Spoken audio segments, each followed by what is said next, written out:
Present by Mahesh के video. DJ Mahesh.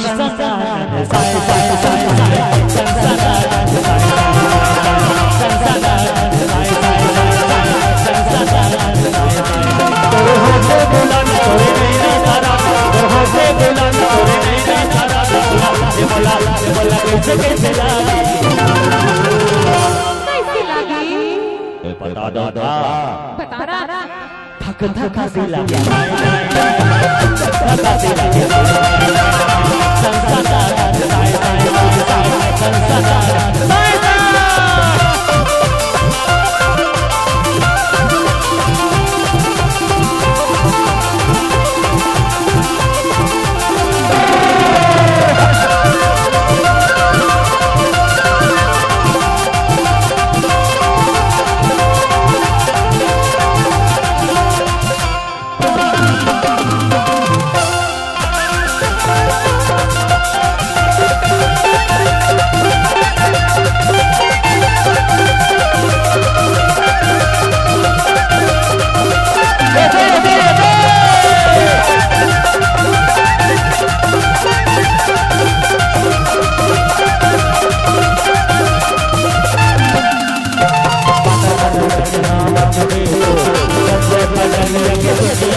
DJ Mahesh.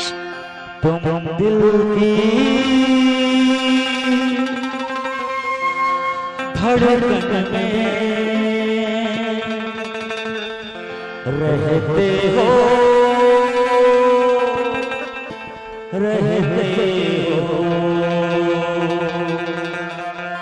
बाहों में आ जाओ, सपनों में खो जाओ।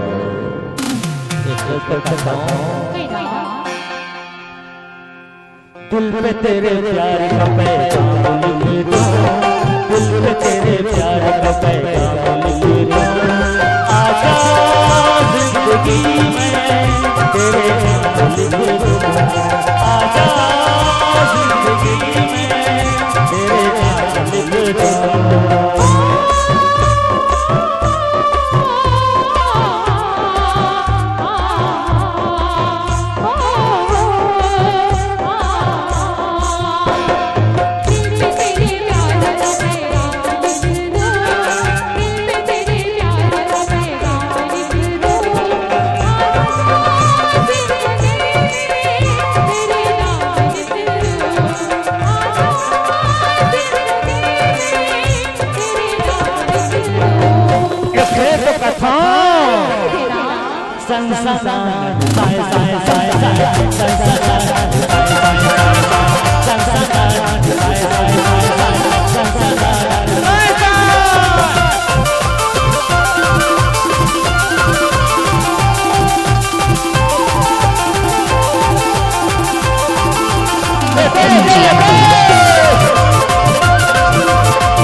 भारी खतरा तो खतरा लोगे भारी खतरा बोला बोला पियो पियो लागे